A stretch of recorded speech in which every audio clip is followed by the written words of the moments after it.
Olá, queridos irmãos, amigos, todas as pessoas que porventura vierem a assistir essa aula do nosso curso de teologia da Paz Church Taboão da Serra. É um prazer estar com vocês mais uma vez e é um prazer falar deste assunto de hoje. É um assunto apaixonante, que é uma introdução e um pequeno comentário sobre o livro dos Salmos. Em primeiro lugar, uma introdução para qualquer livro da Bíblia, qualquer um dos 66 livros. A introdução deve ter muitas páginas, né? Muitos minutos, muitas horas de comentários, porque a Bíblia é, de fato, uma fonte inesgotável de revelação. E essa introdução dos Salmos é muito singela. De fato, ela não tem muitos termos técnicos, ela não tem muita técnica, mas ela tem muito coração. Foi inspirada num pastor que eu admiro muito e com um pequeno outro acréscimo, um comentário a respeito daquilo que já foi dito por tantos teólogos, por tantas pessoas. A introdução do livro dos Salmos, introdução aos Salmos. O livro de Salmos é uma coletânea de 150 poemas. 150 poemas, um livro de poesias como poucos. Este é o maior livro da Bíblia e foi dividido, à semelhança do Pentateuco, em 5 livros. Então, nós temos 5 divisões no livro de Salmos e cada um deles é considerado um livro. Sempre foi considerado assim pelo povo judeu e é apresentado hoje em algumas Bíblias até fazem a distinção da passagem de um livro de Salmos para o outro. No final, por exemplo, do capítulo 41 dos Salmos, o Salmo de número 41, você vai encontrar em algumas versões o encerramento dizendo amém e amém. Toda vez que você encontrar essa terminação, você já vai ter certeza de que um livro de Salmos já foi lido. Então, do 1 ao 41, do 42 ao 72, do Salmo 73 ao 89, do 90 ao 106 e depois do 107 ao 150. E dentro de cada um deles, as suas subdivisões, que algumas delas nós vamos mostrar aqui hoje. Há tanta revelação. O livro dos Salmos é tão extraordinário em toda a sua composição, na sua natureza, nos seus assuntos, nos seus temas, e todos eles expostos de forma de poesia e de cânticos. O que é mais importante, todos esses salmos são cantados ou eram cantados, né? E até hoje muitas composições do mundo evangélico, do mundo da fé no Senhor Jesus Cristo, ainda utilizam até que obrigatoriamente muitos desses salmos. Então, esses 150 salmos foram escritos por vários autores. Então, desde Moisés a Davi, Salomão, Asaf, os filhos de Coré, Emã, Etã e vários outros autores anônimos. Os salmos foram escritos num período de aproximadamente 1000 anos. Veja só, os salmos foram escritos num período de aproximadamente 1000 anos. É interessante, irmãos, esses 1000 anos da escrita dos salmos, porque você tem no livro dos Salmos uma explanação de todo o propósito de Deus relativo ao nosso mundo, ao planeta Terra, ao universo, ao destino da humanidade. Tudo está escrito nos Salmos, mas especialmente falando sobre Jesus Cristo, nosso Senhor e Salvador. Uma vez que temos um Salmo de Moisés, que está no Salmo 90, o Salmo 90 é um Salmo de Moisés, que viveu 1500 anos antes de Cristo. Veja só, 1500 anos. Calcule um pouco esse período de tempo apenas pensando que o Brasil foi descoberto há pouco mais de 500 anos. No livro dos Salmos, nós temos salmos que foram escritos num período de aproximadamente 1000 anos. Uma vez que nós olhamos para o Salmo de Moisés, que viveu 1500 anos antes de Cristo, nós estamos com salmos aqui que têm mais de 2000 anos, 2500 anos. Então, é algo verdadeiramente extraordinário. tá? Escritos que datam de mais do que 2.500 anos. E temos os salmos pós-cativeiro babilônico, né? O Salmo 126, que fala muito bem do cativeiro babilônico e fala exatamente da libertação do povo judeu da saída do cativeiro babilônico, ocorrido próximo ao ano 500 a.C. Então veja só, tudo na Bíblia é absolutamente extraordinário. Não há livro que se compare com a palavra de Deus. Davi é o autor de quase a metade dos Salmos. Tá? Não dá para fazer um estudo dos Salmos com mais justiça, vamos dizer assim. Nós precisaríamos fazer um estudo exclusivo sobre Davi. Mas isso aqui não será possível fazer no momento. Né? Precisaríamos de um outro período para poder expor por que metade dos Salmos foram escritos por Davi e não somente isso, foram canonizados, né? E reconhecidos na Bíblia Sagrada como texto inspirado pelo Espírito Santo. Então isso faz de Davi o autor da maioria dos Salmos. Né? Então, não obstante os salmos expressarem nitidamente a realidade dos escritores, seja de alegria, seja de tristeza, certeza, temores, fé, dúvida, estes poemas são todos inspirados pelo Espírito Santo e fazem parte do cânon sagrado. Isso é que é tão importante. Toda a Escritura é inspirada por Deus. A Escritura é a inerrante palavra de Deus que fala a nós. Inerrante é simplesmente aquilo que não erra. É infalível na sua assertiva, na sua verdade. Os Salmos, todavia, também falam por nós. Veja só, esses poemas transbordam as mais diversas experiências vividas pelos escritores, experiências que todo ser humano passa. E todas as experiências que todo ser humano passa estão escritas nos Salmos, estão identificadas nos Salmos, em sua natureza, em seus problemas, na sua gravidade, na sua suavidade, na sua alegria, em todos os temas da vida humana. Então, há salmos de romagem, que são salmos que eram declamados enquanto o povo de Deus caminhava na direção do tabernáculo, na direção do templo, e os salmos messiânicos, estes apaixonantes demais, mais ainda, porque celebram a verdade, a realidade de Jesus Cristo, nosso Senhor e Salvador, no Antigo Testamento. O Antigo Testamento fala muito de Jesus, muito, e é facilmente identificável essa verdade. Então são salmos também de louvor, de lamento, de penitência, salmos imprecatórios, né? É uma palavra que parece por si só um palavrão, não é? Mas o imprecatório é mais ou menos isso, sem palavras chulas. Mas são reclamações, são, às vezes, alguns impropérios dirigidos à impiedade, ao pecado, às situações vividas pelo salmista, que no coração dele parecem coisas até injustas, mas que depois nos próprios salmos nós vemos que tudo segue um propósito específico de Deus. Salmos de romagem, salmos messiânicos, como nós já vimos. Esses poemas foram compostos para serem cantados pelo povo de Deus e era uma expressão de sua fé. Os salmos expressam as alegrias da vida e as dores da jornada, os arroubos de entusiasmo, o abatimento da alma, os picos ensolarados da esperança e os vales profundos do desespero. Os salmos são uma radiografia da alma, um termômetro da vida espiritual.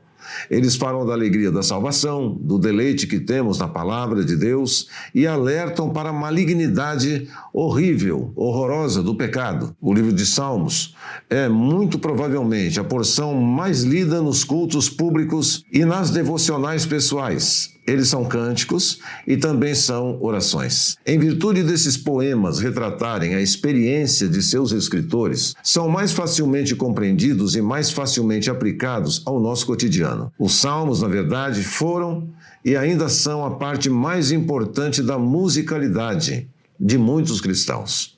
Inclusive, quando nós lemos alguns salmos, nós começamos a cantar a música, alguma música que foi composta relativamente àquele salmo. Os reformadores metrificaram os salmos e cantaram os salmos. Nós temos diversas publicações, são salmos, né? São livros específicos, às vezes até com partitura, que cantam os salmos também no nosso tempo. Os salmos falam a nós e falam por nós. Isso aqui é tão importante, irmãos. É uma frase pequenina, mas preste bem atenção nela. Os salmos falam a nós e falam por nós. É por isso que os salmos são usados muito na hora da oração. Muitos cristãos, muitos crentes em Jesus Cristo, muitos crentes em Deus, lembram-se dos salmos na hora de fazerem as suas orações. São uma estrada de pista dupla. Nós chegamos até Deus e Deus fala conosco. Por meio dos salmos, Deus fala conosco. E por meio deles falamos com Deus. Por meio da própria palavra nós falamos com o Senhor. O livro dos Salmos tem sido fonte inesgotável de consolo para muitas almas. Compartilhamos sua mensagem nos tempos de alegria e também para expressar as nossas angústias, para derramar lágrimas. Os salmos são lidos em festas de aniversário e também são lidos nos funerais. São lidos nas reuniões públicas e também no recesso do nosso quarto, no nosso tempo de intimidade com Deus. Muito embora os salmos não tenham como escopo principal dar-nos um arcabouço teológico e doutrinário, no entanto, eles estão cheios da doutrina da palavra, recheados da doutrina, falando sobre as principais doutrinas da fé bíblica. As grandes doutrinas da fé cristã estão presentes nessa coletânea de poemas. A doutrina das Escrituras, da pessoa de Deus Pai, de Deus Filho, de Deus o Espírito Santo. A doutrina da criação e da providência de Deus. A doutrina do homem, do pecado, da redenção. A doutrina dos anjos. A doutrina da igreja está presente nos Salmos, antes mesmo da igreja nascer. A doutrina do homem, do pecado e da redenção. E está presente também em larga escala, em grande quantidade, em grande volume, a doutrina da segunda vinda do nosso Senhor e Salvador Jesus Cristo. Há muitos salmos que são inclusive escatológicos, embora essa divisão não seja vista com muita frequência, mas são salmos escatológicos, falam sobre o fim do mundo, sobre os últimos tempos, tá certo? Não é de estranhar, portanto, que o livro de Salmos seja o livro do Antigo Testamento mais citado no Novo Testamento. É o livro mais citado no Novo Testamento. Então a nossa oração é que o mesmo Espírito que inspirou este precioso e amado livro na Bíblia nos desperte para a sua leitura e para a sua meditação. Que as mensagens dos Salmos sejam para nós mais preciosas que muito ouro depurado e mais doce ao nosso paladar do que o mel e o destilar dos favos, como diz o Salmo 19. Que haja em nosso coração um renovo de amor à palavra e um apego a esses poemas dados por Deus para a edificação da sua igreja, em nome do Senhor Jesus Cristo. E entramos imediatamente para um breve comentário sobre o livro dos Salmos. O título grego na Septuaginta é Psalmos. É um P mudo na frente, não é? Que significa cânticos, ou cânticos acompanhados de instrumentos musicais. Os primeiros pais da igreja o chamavam de saltério, que vem de psalterion. Na verdade, é uma coletânea de hinos, mas que também pode significar harpa ou instrumento de corda. A seguir abordaremos alguns títulos e epígrafes dos Salmos. Títulos que aparecem nos Salmos no idioma hebraico e que não são visualizados por nós algumas vezes, né?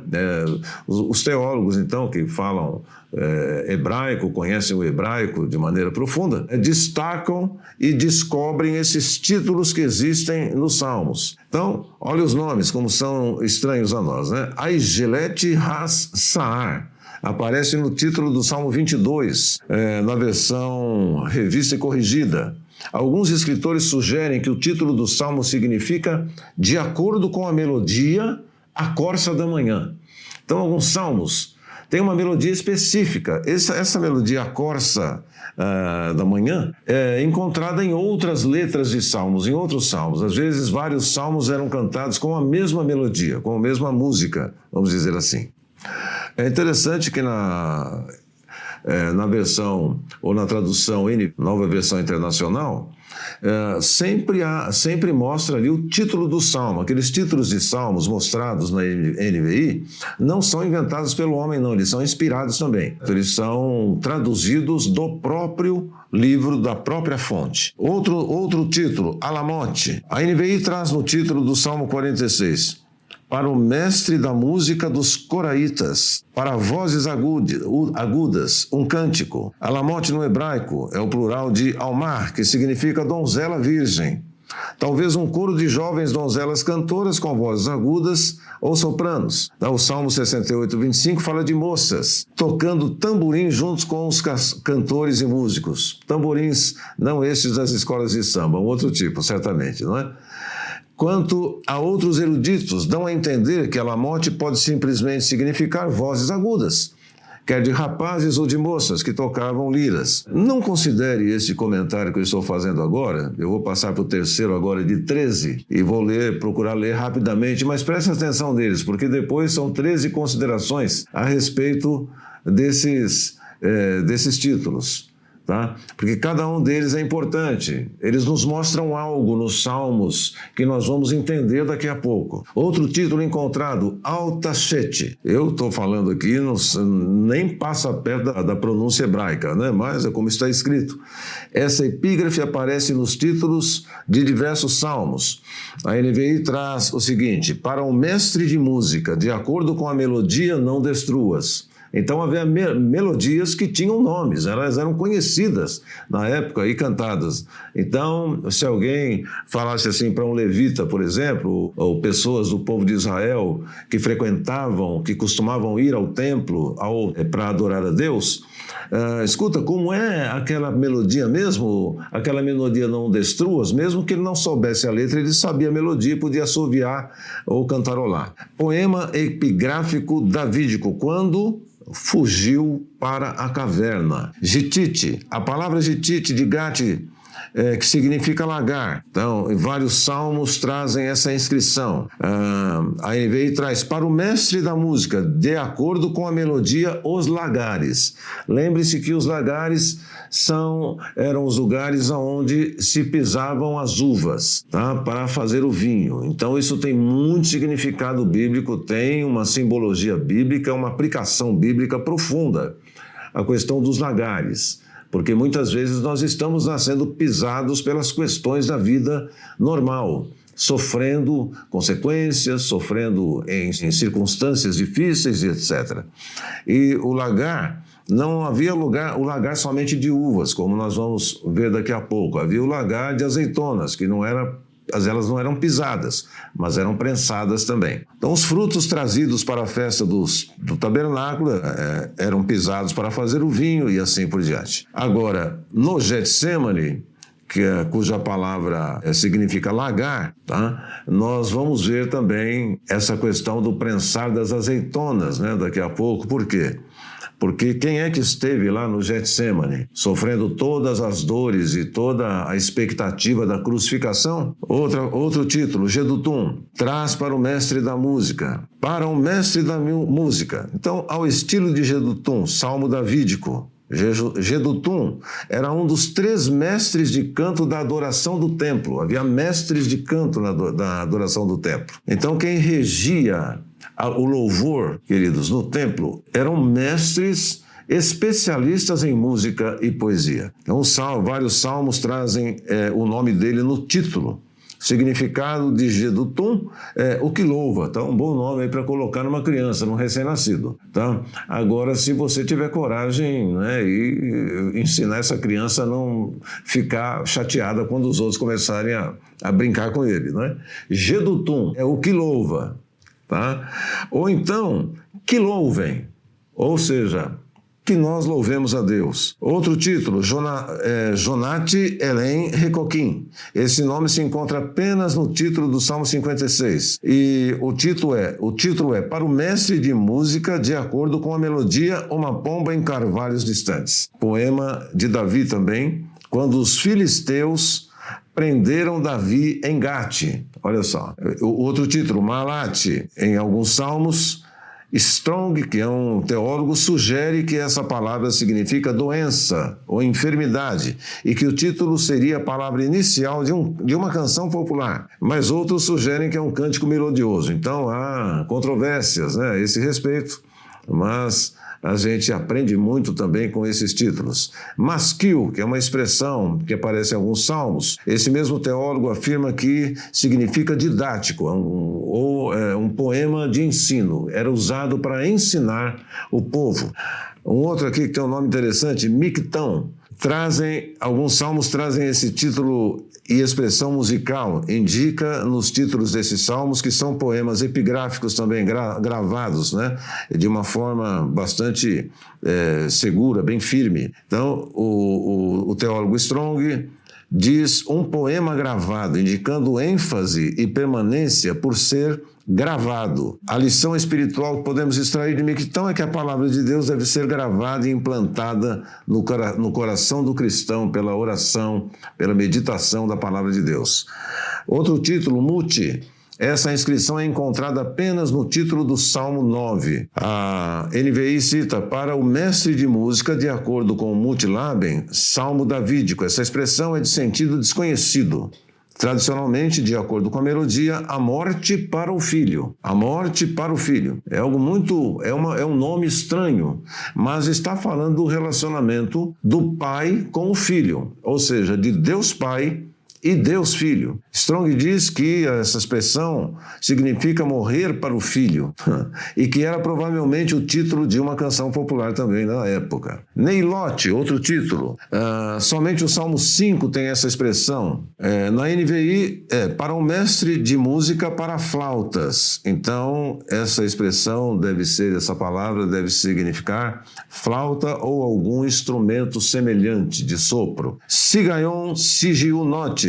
Esse nome aparece no título do Salmo 7 e em Abacuque, capítulo 3, versículo 1. Em ambas as referências aparecem a palavra confissão. No final do capítulo 3 de Abacuque, a NVI acrescenta para o mestre de música, lá em Abacuque, para os meus instrumentos de corda.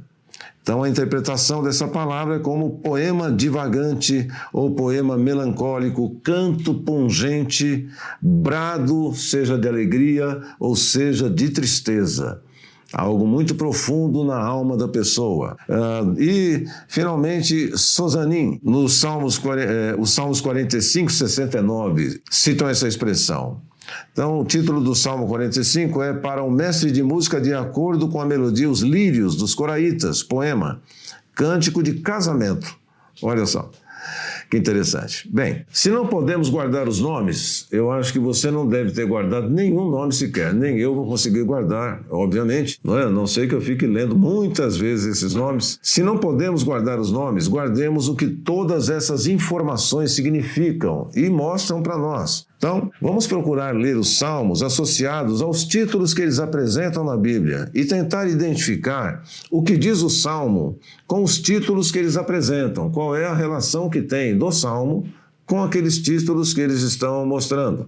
Mas isso mostra essa sequência de explicações a respeito dos salmos, como eles são compostos, para que eles são compostos e por que eles são compostos também. Isso mostra um Deus que é organizado e disciplinado. Mostra uma disciplina de Deus, para que nós possamos receber essa disciplina, não disciplina de castigo, num outro sentido, uma disciplina de organização. É para que nós possamos entender os temas de Deus, aquilo que Deus fala, aquilo que é importante para o homem de modo geral, não é?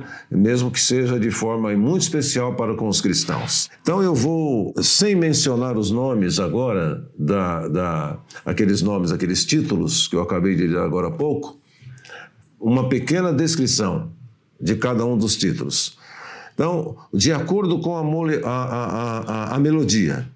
Então nós temos a música do Salmo.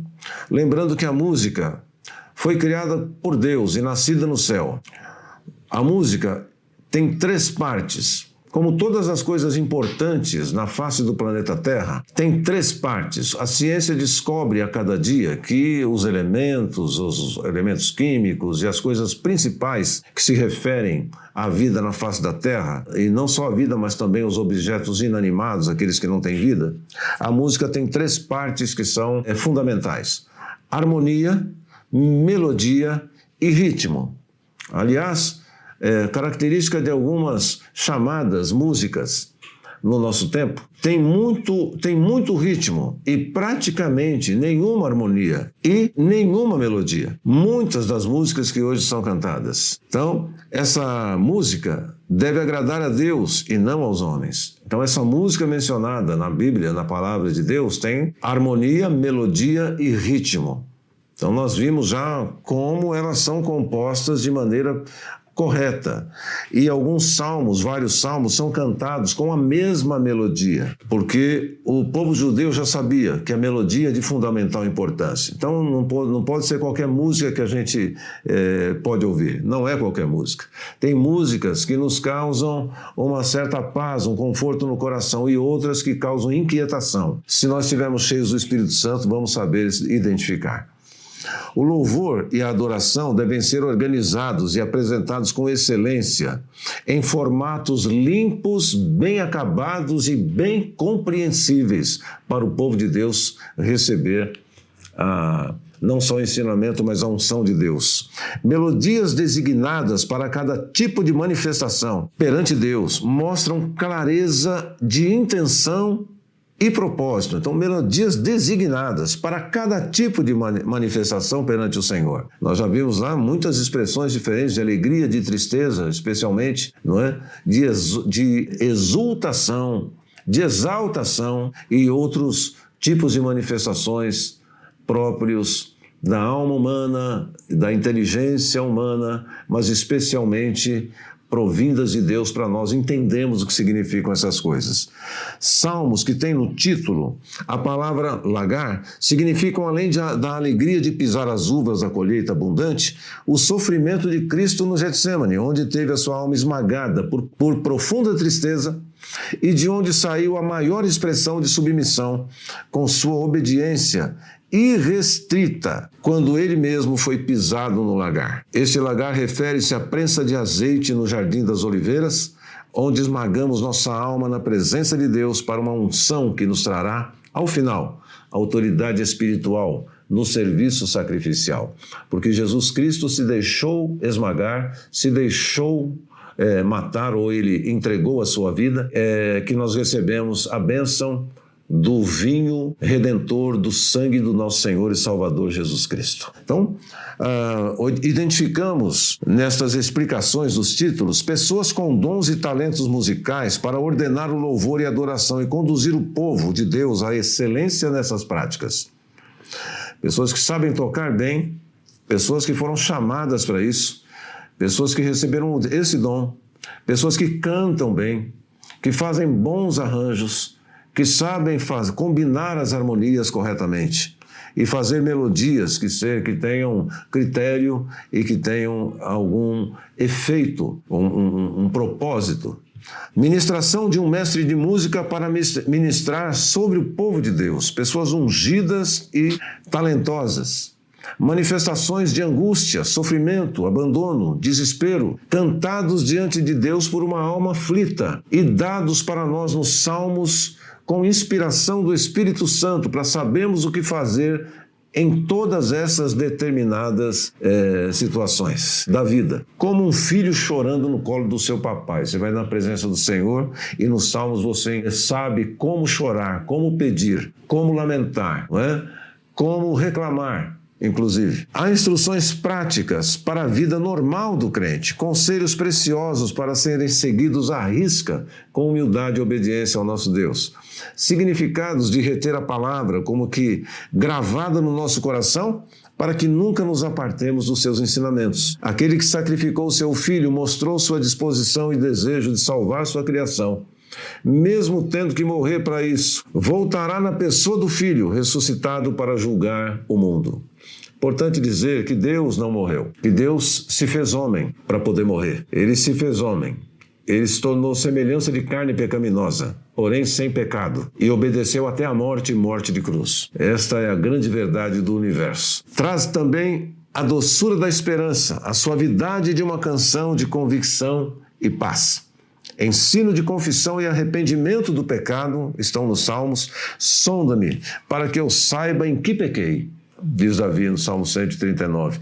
Tira-me do lugar comum deste mundo que te rejeita. Tira-me do lugar comum deste mundo que rejeita o Senhor. Eu quero andar como aqueles que têm o temor do teu nome e obedecem à tua palavra. E, finalmente, mostram a aliança de Deus com os homens. Jesus veio, comprou a igreja com seu sangue, voltará para resgatar a sua noiva e estabelecer a justiça na terra e no universo. Salmos 1 e 2. Então, o livro dos Salmos... No livro dos Salmos se reconhece uma introdução própria do livro dos Salmos, que são os primeiros 2 salmos, uma introdução aos temas principais dos Salmos. Nesses 2 primeiros salmos, que não são muito compridos, não, são até curtos. Especialmente o Salmo 1, que é bem curtinho, mas é de uma intensidade total, ele parece um resumo da verdade de Deus em relação ao homem, a sua necessidade de redenção, sua necessidade de ser santo, de agradar a Deus. O livro tem uma conclusão e uma organização interna de 5 seções. Os Salmos 1 e 2 servem como introdução do livro.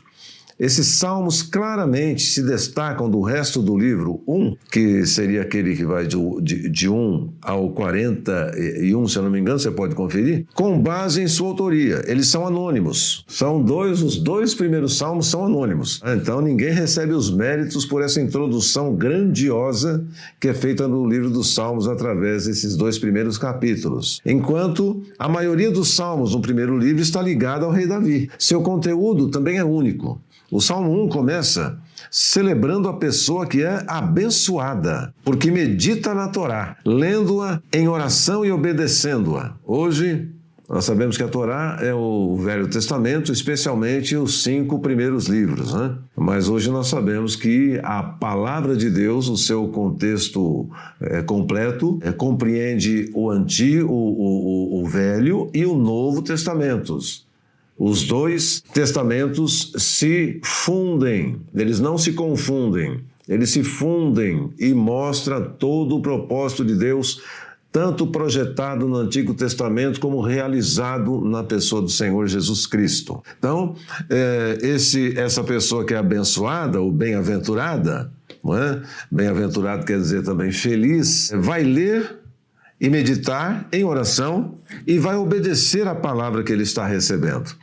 Então, a palavra hebraica Torá significa simplesmente ensino, mas também se refere aos 5 primeiros livros da Bíblia que contêm as leis fundamentais do judaísmo.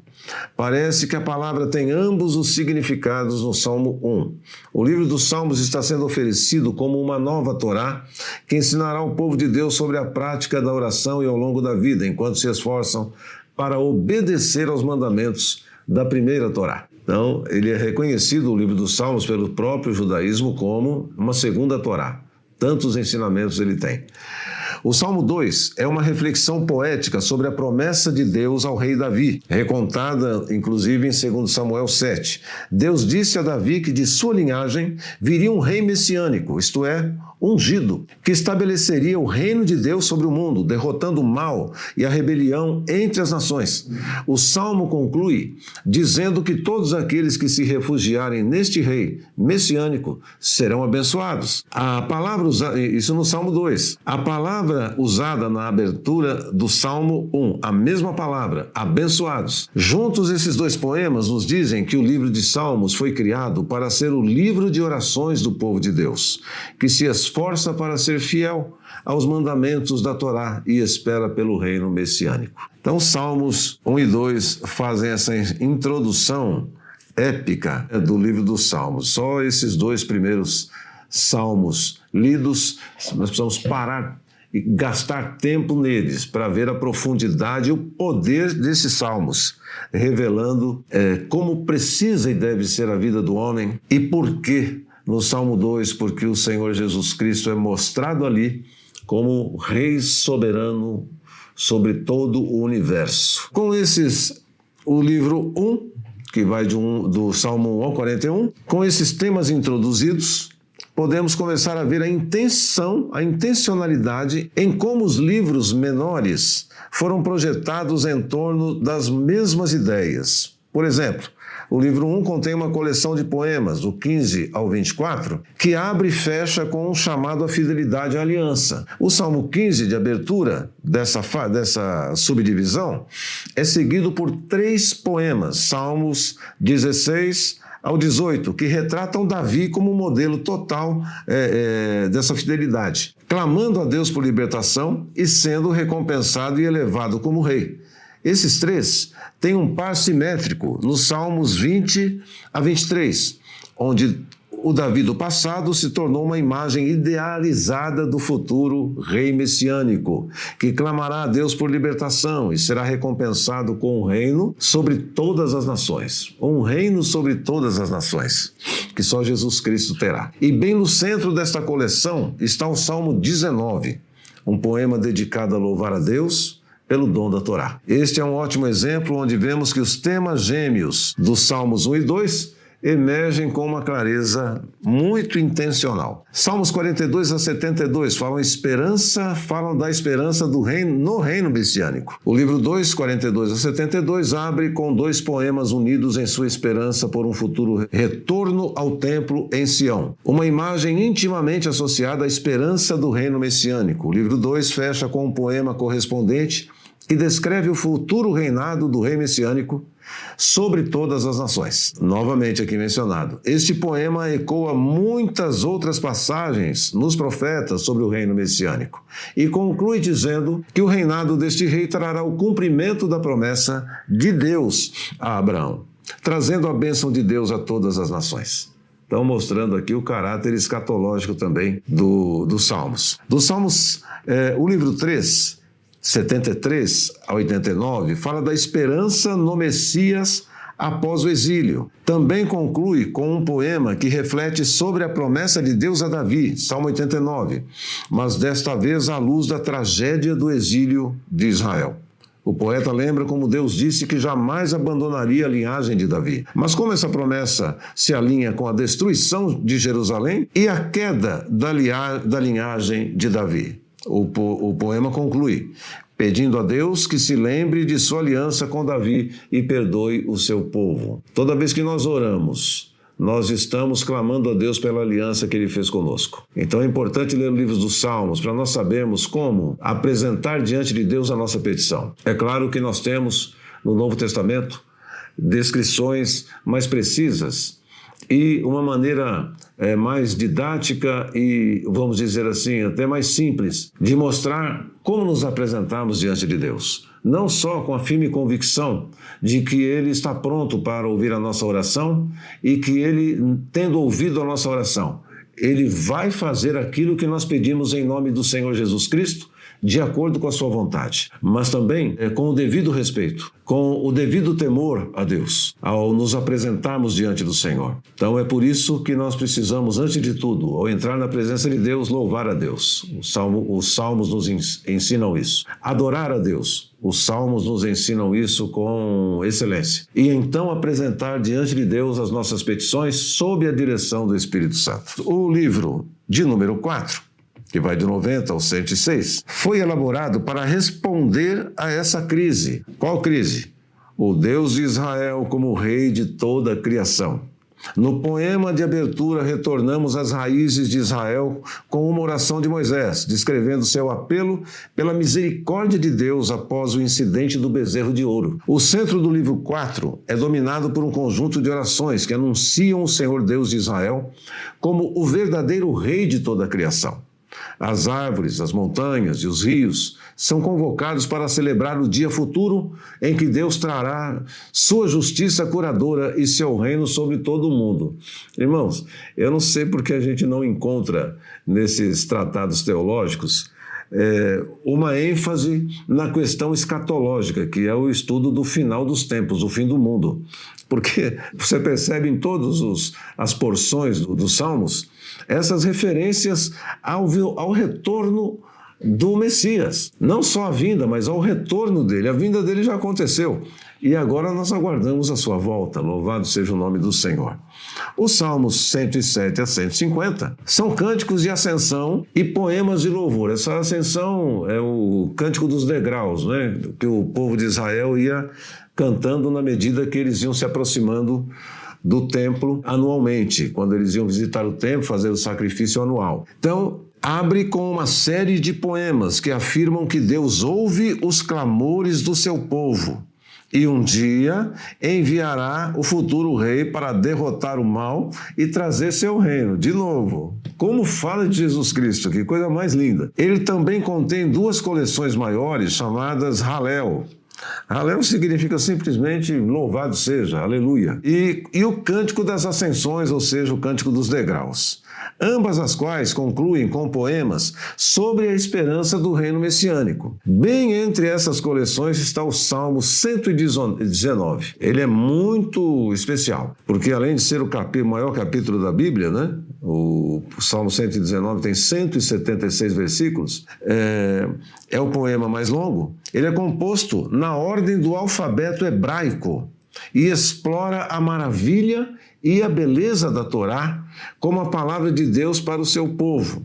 Então, para cada letra do alfabeto hebraico, tem uma sequência de versículos, depois muda para outra letra do alfabeto, mais outra sequência de versículo, é chamado de um poema acróstico, né? Porque ele é feito a partir de letras do alfabeto hebraico. Agora, o Salmo 148 diz, eu gostei dessa expressão que eu vou ler agora, que toda a criação é convocada a louvar o Deus de Israel, porque ele ergueu um chifre para o seu povo, numa tradução bem radical, que é traduzida como um chifre para o povo judeu e também para os temas bíblicos. Significa poder, nada menos do que poder. Essa é uma metáfora do chifre de um touro erguido em vitória. Quando havia uma vitória, erguia-se os chifres de um touro. A imagem ecoa a mesma metáfora usada no Cântico de Ana, em 1 Samuel 2,10 e anteriormente no Salmo 132,17. O chifre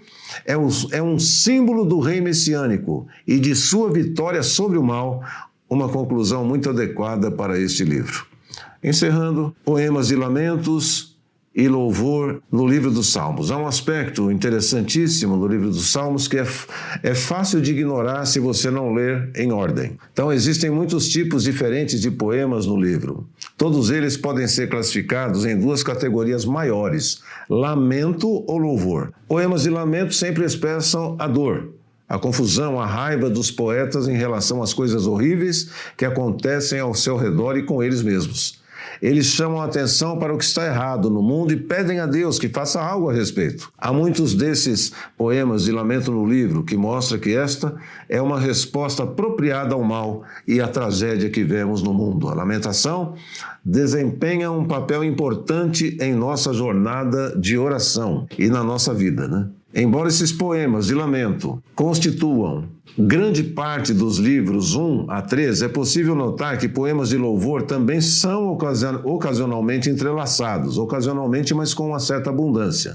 São poemas de alegria e celebração que chamam a atenção para o que há de bom no mundo, criado por Deus, aquilo que Deus nos proporcionou, tá certo?